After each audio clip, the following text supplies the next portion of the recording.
The dust of ancient battlefields has long settled, but if you listen closely, you can still hear the echoes of iron striking iron, of shields locking into the impenetrable wall of Rome. History remembers Caesar, Pompey, and Scipio. Their names dominate textbooks, carved in stone, their victories retold for centuries. But what about the others?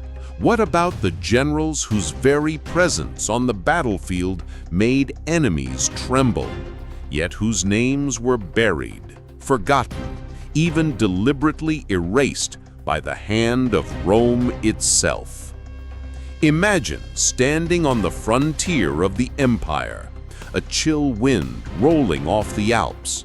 You see the crimson banners of Rome fluttering in the distance, led not by Caesar, but by men whose eyes burned with a different kind of fury.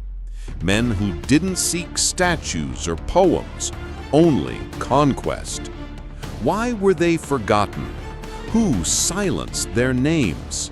And why did Rome, a civilization obsessed with glory, turn its back on some of its most ruthless warriors? Tonight, we uncover the 10 most feared Roman generals history tried to erase forever. The story begins in the Republic, centuries before emperors ruled the world. Rome was not yet marble palaces and golden domes. It was mud, blood, and ambition. Every Roman general was forged in relentless wars, against Carthage, against Gauls, against rebels rising from the very soil of Italy. Some names rose to shine, others were swallowed by shadows. Take Marcus Claudius Marcellus, for example.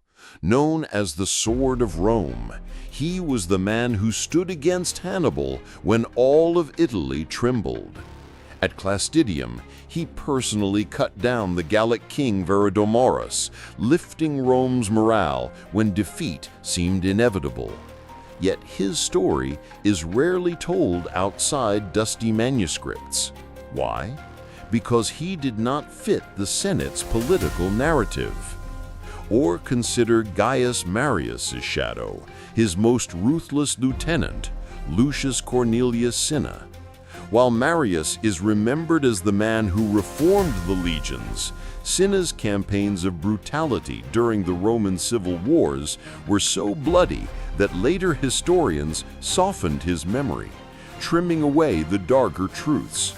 Rome loved victory, but not always the victors who delivered it. The rise of these forgotten men often began far from Rome itself.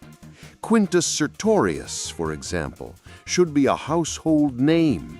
A brilliant strategist, he took the legions to Spain and turned Iberian tribes into disciplined fighters. With them, he carved out a shadow republic, a Rome in exile that terrified the Senate. Sertorius fought with brains, not just steel, using guerrilla warfare, ambushes, and even trained white deer as symbols of divine guidance. For nearly a decade, the Senate could not break him. But in the end, Rome erased him, not through war, but through treachery. Another forgotten titan was Aulus Gabinius, a general whose boldness reshaped the eastern frontier. He restored Ptolemy XII to the throne of Egypt, setting the stage for Cleopatra's dynasty. His campaigns in Syria and Judea sent shockwaves across the east. But his enemies in Rome accused him of corruption, and soon Gabinius's victories were overshadowed by scandal, his memory cast aside. And then there was Gnaeus Domitius Corbulo, an iron general under the emperors. Corbulo conquered Armenia and tamed Parthia with discipline so brutal that he once executed soldiers who dropped their weapons in retreat. His men both feared and revered him. Yet, when Nero's paranoia brew, Corbulo was forced to fall on his own sword, a hero erased because emperors could not stomach men who shone brighter than themselves. At their peak, these generals wielded power like gods. Flavius Aetius, often called the last of the Romans, crushed Attila the Hun at the Battle of the Catalaunian Plains. Imagine it, the thundering hooves of the Huns charging, Europe's fate hanging by a thread, and Aetius holding the line. Without him, Rome might have fallen to the Huns a century earlier. Yet jealous courtiers had him assassinated. His victory was Rome's, but his glory was stolen. Then there was Germanicus, the golden boy of the empire. Nephew of Tiberius, adored by the legions, he led campaigns deep into Germania, avenging the massacre at Teutoburg Forest. His charisma was unmatched. Soldiers would have crowned him emperor had he asked. But mysteriously, he died young in Syria, poisoned, some whispered, by the very emperor he served. His statues stood for a while. Then his name grew faint. His victories attributed to Rome, not to him. Lucius Quietus, a Berber general under Trajan, is another erased name. He led cavalry charges that broke the Parthian Empire's back, carving Rome's eastern borders deeper than ever before.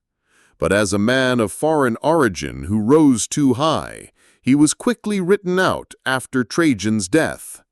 To Rome, he was too dangerous to remember. What unites these men is not just their victories, but their erasure.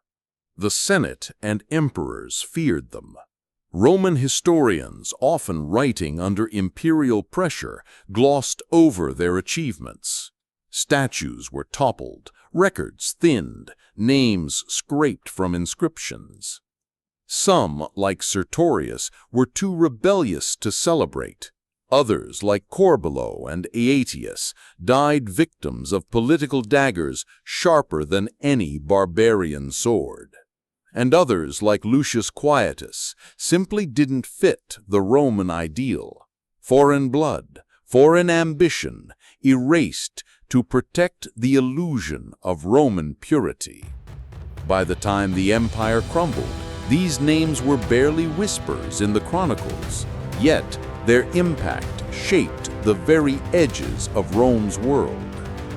Legacy and modern echoes. But traces remain. Roman historians could silence names, but not deeds. Aetius's stand against Attila echoes every time we speak of Europe's survival. Sertorius's guerrilla tactics would be studied centuries later by generals from Napoleon to Mao. Germanicus's legacy lives in marble busts, his noble features inspiring centuries of artists. Even in modern culture, their shadows linger.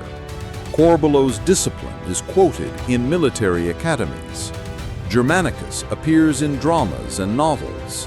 Aetius is still called the man who saved Rome in history books, even if his story remains undertold. So, the question remains, how many of history's greatest warriors lie hidden not by chance, but by choice, erased not by time, but by the pens of those who feared them? Rome loved glory, but not always the men who carried it.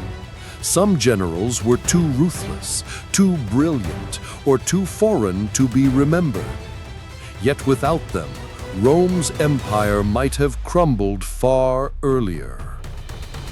Their stories remind us that history is not just about what is remembered, but also about what is deliberately forgotten.